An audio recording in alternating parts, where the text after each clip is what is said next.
preserve your applause until I'm finished. Let me just begin by thanking Professor Douglas for inviting me to give this lecture, as well as my fellow faculty historians in the department.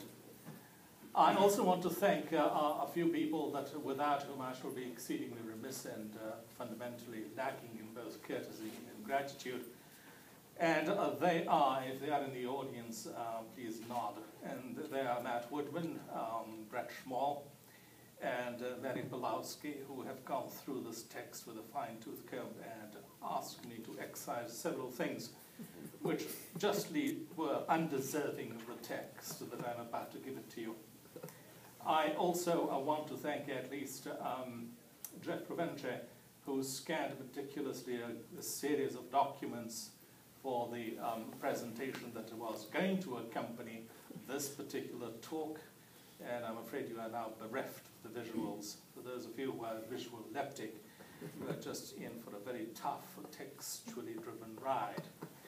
And then, of course, finally and most important of all, I want to really thank the department as a whole for providing me a home in which both space as well as intellectual nourishment could conceivably be provided so that I could begin and possibly end this particular monograph on Wiriyamu, the historical role that it played in the end of the Portuguese Empire.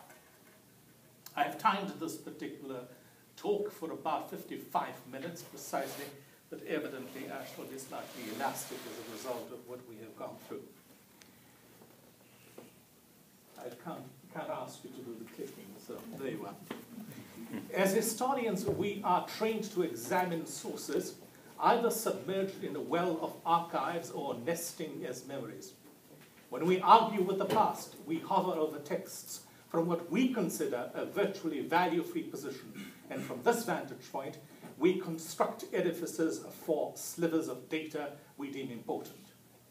Rarely do we consider the archaeology of the data in the context of their epistemological hierarchy. Rarely do we knowingly examine in writing our relationship with the edifice we erect, particularly if we do so with evocative data.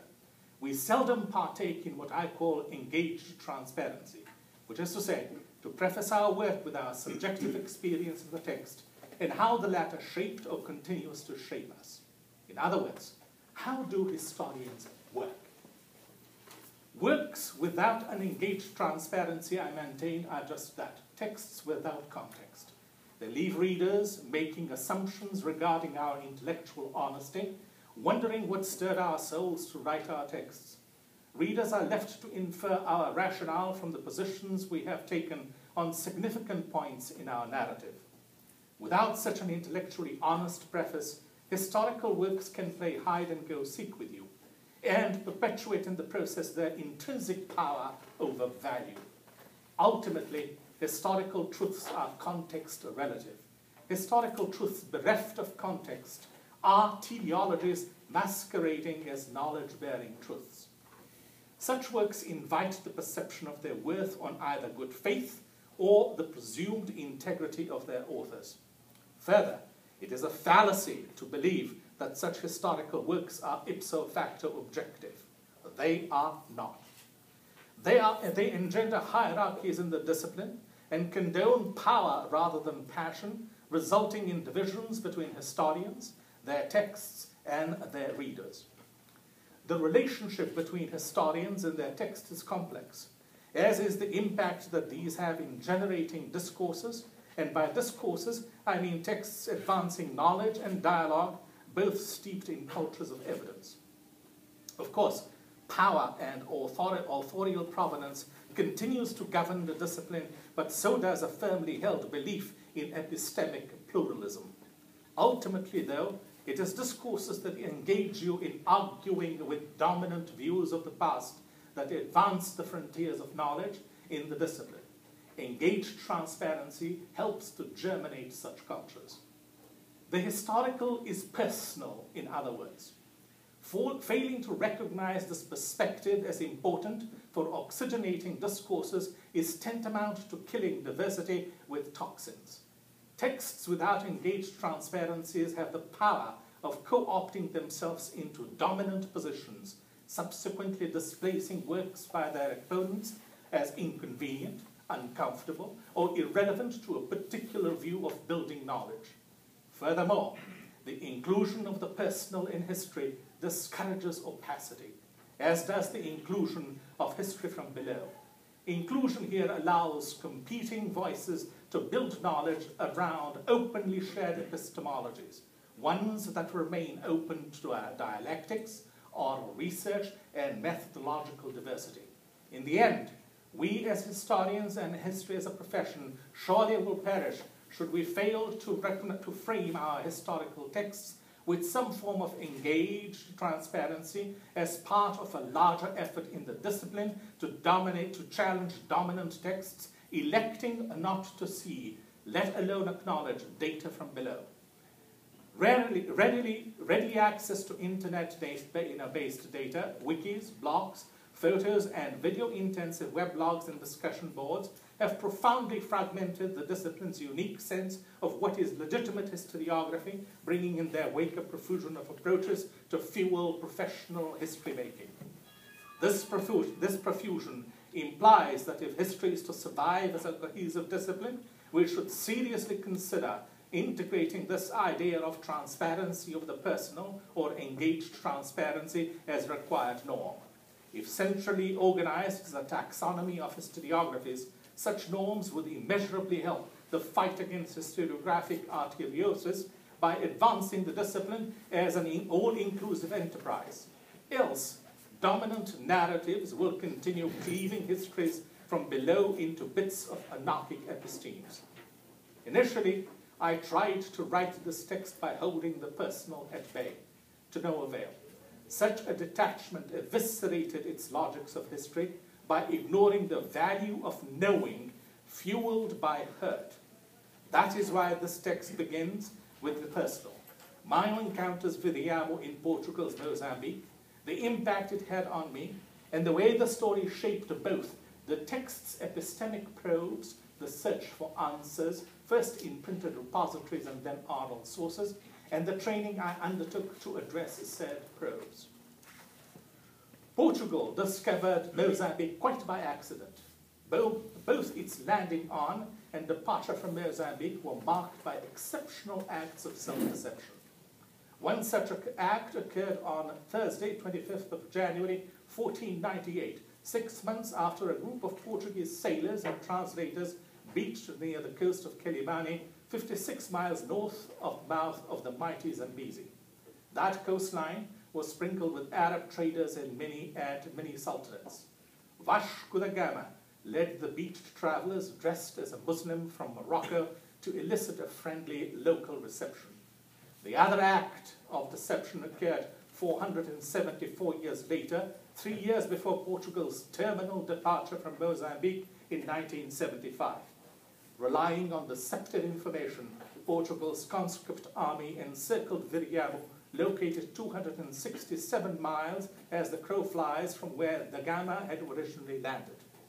They were convinced of finding insurgents embedded among civilians. They found none, which resulted in Wiriyamu's total wipeout. I heard of the Wiriyamu massacre on Tuesday, 10 July 1973 at 9:30 in the morning, just after I had come out of a grueling meeting over school fees with the principal of the tutorial college I was attending in southeast London. The principal was concerned that my funds would prove insufficient for the year ahead. I assured him I had the money and I would make up the rest from wages earned as a rockery gardener to a Czech literary and music critic living in exile.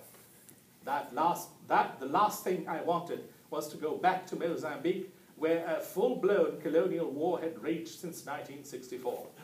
A return would have meant conscription into the army to fight in a war I did not believe in.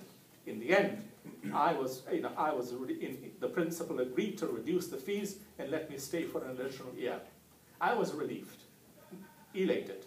No, more than elated. Endorphins rushed through me to diffuse the fears of forced repatriation.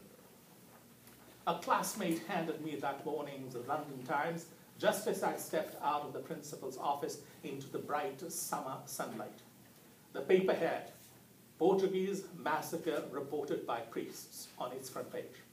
I sat perched on the parapet overlooking the car park and read the rest of the story that revealed gruesome details of a massacre. Essentially, this is what the story claimed. On 16 December 1972 at noon, the Portuguese colonial army surrounded Wiriyamu and decimated it. The entire complex fell silent. The smoldering fields of fire were said to have reeked of carrion for days. The scavenged cadavers apparently continued to burn, covering the area in a dissipating pall of smoke. Nearly 400 people died on that Saturday as one man bellowed the final directives. A funny Wednesday, kill them all, followed by leave no one behind.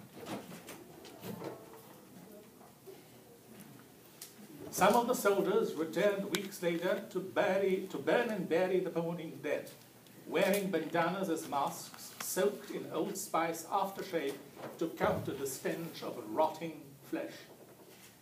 Such revelations overwhelmed the sentient among us with grief. Wiriyamu was located in Mozambique's central northwest district of Tete, in a triangle 355 miles away north to the west of the village I was born, Buzi. Both villages were similar in size and demographics, near the banks of a river, one on the edge of the mighty Zambezi and the other near River Buzi. Both were near a colonial district capitals, Beira and Tete respectively.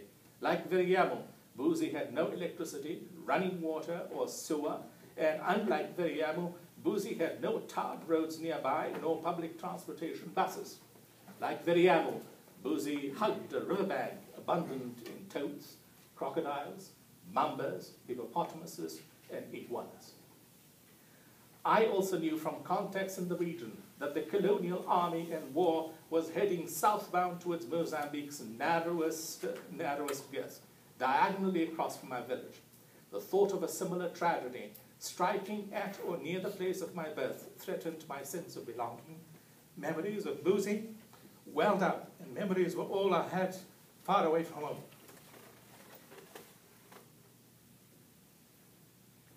Wiriyamu reawakened the trauma of having lived under Portuguese colonial rule. Perhaps the most hurtful of all memories was race bias. I remembered predators lying in wait to haze non-whites in line to buy a cheese bun in the school cafeteria. For that cheese bun, we were willing to put up with slurs and separation and eat near the secluded gulch abuzz with mosquitoes. At 13, such an indignity twisted my insides into balls of cauterized trauma. All I could fear was fear. All I could think of then was escape from that infernal colony. The Wiriyamu massacre, therefore, did not surprise me. When I read the story in the papers that morning, to those of us who had lived in the belly of the beast, we had come to expect such virulent use of force. Mozambique was not alone in this. Angola had witnessed a similar episode of mass violence as had Guinea-Bissau. Further, Portugal was in stellar company among its imperial peers and Africa's ruling white settlers. The French Empire, for instance, massacred rebels and civilians in Algeria during their saboteur of peace. The South Africans periodically engaged in this practice, as did Spain, as did Britain, Belgium, and Germany. The most noteworthy case, of course, perhaps was von Trotter's near annihilation of the Herero during Otto von Bismarck's chancellorship. Here, von Trotter's army nearly matched Hideyoshi's in cruelty. However, none of these suppressive acts of terror had catalyzed an accelerated end to colonial rule as the Wiriyamu massacre had about to do. Wiriyamu's demise, therefore, was an act of perdition, sufficiently sinew to deserve a well-framed text that needed to be told. I felt that such a text had to be multi-grained and level-headed to do justice to the gravities of the event. It had to use common sense. It had to have a passionate etiology. It had to be densely imbued with introspection and courageous enough to recognize, accept, and deal with absences of fact and limits some endeavor. It had to be recognizably robust in nourishing truths, or epistemes, to quote Michel Foucault. I considered several such epistemes as overarching contexts in which to nest the events at Wiriyamu was one. I also considered others, including what the place was like viewed from the canyon's rim, as it were, or lived by a subaltern world down below. The challenge was to find the most sensitive and context-appropriate framework for my study. I followed the reports in the media, but there was something that actually would trouble me. Wiriyamu, as revealed, didn't appear quite complete, and I could not put my finger on why I saw this in this way, until a few months later, when reflecting on works by Jeffrey Butterclough and Edward H. Carr. Butterclough's argument that history, if properly treated, can be seen to presage future social realities was important. This perspective helped me to view the Wiriyamu massacre as a two-sided coin, one historical, the other predictably consequential for the Portuguese Empire. One side, therefore, nested its past, its epistemic genesis. The other side prophetically helped Portugal's imperial demise once its act of military deceit was outed. For, ironically, that is what Portugal's commander in Tete called the operation that devastated Wiriyamu, Operação Marosca, Operation Entrapment. E.H. Carr's assertion, on the other hand, that history was not an exercise in empirical omniscience, solely driven by digits and data, but an interpretative discipline anchored in evidentiary culture, helped narrow the analysis of Wiriyamu massacre. Historians argued Carr assigned prominence to selected facts that they deemed important to contextualize a given text and reveal new insights, insights that could be superseded by new findings and new perspectives. What I heard, in effect, was a whisper inspired by Carr. Dhada, call into question the grand narrative as you examine what it fails to tell us and why. Carr was right. Counterinsurgency framed Wiriyamu during its public outing and after. Portugal's conscripted army, military, and the secret police occupied center stage. Insurgents appeared to be in the shadows as fleeting references, as did the dead, who appeared as iconic victims, their lives before the massacre left untold. Wiriyamu, as publicly revealed, had silenced the voices of the data gatherers and their transmitters, the lives of the victims before their erasure, and the voices of the survivors and priests. Given an opportunity, I felt they would have had as much to contribute to the discourse on the events that led to and caused the massacre. In other words, Wiriyamu was a puzzle, and a somewhat under-narrated, one that could be understood better once the voices of its edges were brought center stage to shed their own light. Until then, Wiriyamu would continue to provide writers grist for their fictional mill, attract deniers and skeptics, or haunt the sentient among us with questions on Wiriyamu's erasure and its narrative resurrection. As the years progressed, additional questions surfaced. How and why was the story contested, and where do the texts on Wiriyamu stand today? I immediately set to work on addressing these questions. Several factors, however, impeded the research. Portugal itself was undergoing a sea change as it sought to divest its colonies after Marcelo Caetano's ouster. Portugal's new leaders, now liberators, were unlikely to prove receptive to anyone requesting access to respondents and sources with information on the massacre. In addition, perhaps the most important factor that was my own lack of personal maturity and professional formation between 1972 and 77. During this period, I was involved in cataloging as an intern of ephemera on Luso-African liberation movements and church-related materials in 3 repositories. 2 of them were London-based, and the 3rd repository was Father Adrian Hastings' Wiriyamu papers and private diaries, which I helped organize as he moved from London to Birmingham, to Cambridge, to Oxford, and then to Leeds. As an intern, the years shaped my early thinking in historical research. I was sensitized to view propaganda materials, news clippings, posters, banners, photographs, cartoons, images, and films as legitimate sources for studying atrocities elsewhere in Luso Africa within the context of its nationalist history. Exposure to discourses, however, at these particular internships had an unintended consequence. While there, I had witnessed the staff advocating the need for a forceful and dominant anti-colonial narrative, one that effectively demonized the Portuguese and elevated Frelimo, the liberators, on a pedestal as revolutionary vanguard. I could clearly see the need for such a binary that placed Portugal on the defensive.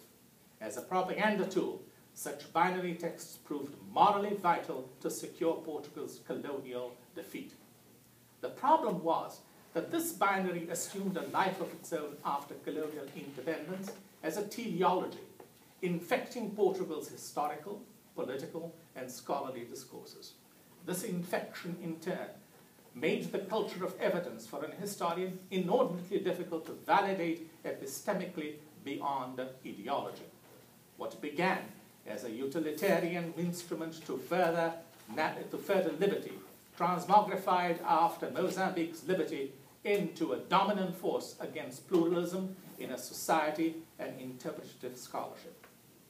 I could not help but wonder if there was room for a more nuanced approach to nationalist history for the reader.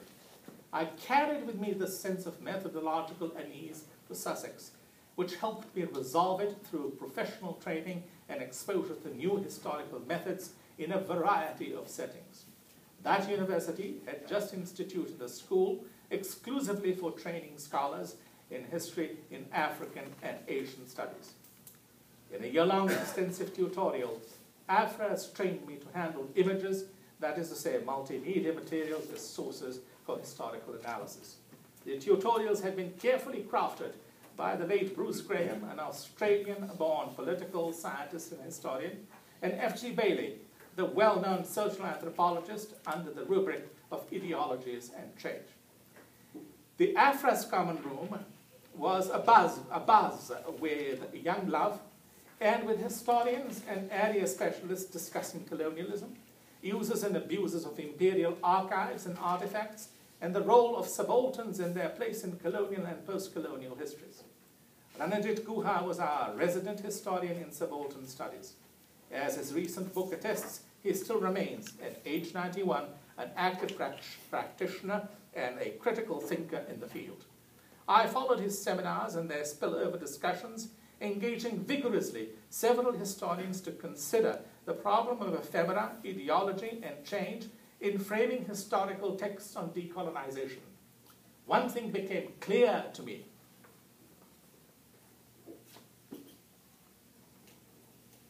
The last stage of anti-imperialist struggle, in its Leninist sense, was not against neo-colonialism, although that struggle was imperative to operationalize constitutional independence. Rather, it was a fight against epistemological imperialism, in which the subaltern was deliberately situated center stage to fuel post-colonial history, one that assiduously eschewed the epistemic erasure of the former oppressors while placing discourses on culture and identity of the new post-colonial self at the center of policy and praxis. Then, and only then, could the narrative of liberation and freedom transparently free the neo-colonized from vestigial imperialism. To prove this, I first tested Graham's methodology on a sample of ephemeral materials by manually constructing a database that arranged data elements in diachronic and synchronic columns, with each data element bearing a uniquely designated source code and alphanumeric identifier. The results suggested this methodology to be exceptionally well suited for extracting direct and inferentially derived data elements from salvageable ephemera. With this test under the belt, I focused on assessing whether extant works in primary sources and literature were robust enough to address epistemic inclusions of both sides of the divide and tackle the queries framed for this particular study. Frelimo materials, the nationalist materials, envisioned a new Mozambique and its strategies to defeat Portuguese colonialism as a struggle on three fronts: military, state building, and diplomatic. The Wiriyamu massacre, therefore, fit two of these three fronts: the military, which led to Wiriyamu's erasure, and the diplomatic, which led to its resurrection as a critique of Portugal's conduct of war internationally. Data and details on both the nationalist military operations and its diplomatic initiatives proved woefully cryptic. Data on foot soldiers within the movement, their supporters, and the affected peasantry was Spartan. Where generalities abounded, teleology terminally infected the data. The resulting texts were steeped in what I would call ersatz history twisted to serve a normative purpose. In addition, Frelimo repositories were resoundingly silent on three aspects of the narrative: the massacre itself, the society, culture, and politics surrounding Wiriyamu, and how Wiriyamu responded to Frelimo's and the nationalist overtures to attract popular support for the war in Tete, responses that may or may not have resulted in Wiriyamu's erasure. Unraveling this mystery, I felt, was important for two reasons. One, to determine the role of the party, if any, in attracting Wiriyamu's terminal entrapment. And the other was to clarify how nationalists managed to advance so rapidly in Tete without apparently undertaking a sustained mobilization campaign. Frelimo materials reviewed here had failed to suggest a similar robust undertaking of civic culture to pull Tetes towards an imagined post-colonial history. Could it be that some other entity might have done the work for the nationalists? The CIIR collection and Father Hastings' privately held papers confirmed this to be the case.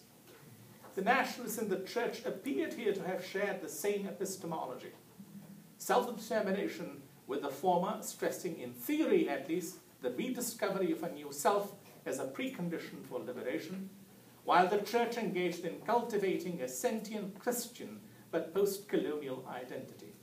In Mozambique's Tete, oral texts suggested that missionary priests were engaged in exactly the kind of transformational work that Frelimo would have had to undertake on its own, with the same degree of intensity that its counterparts in Portuguese Guinea had undertaken to initiate their armed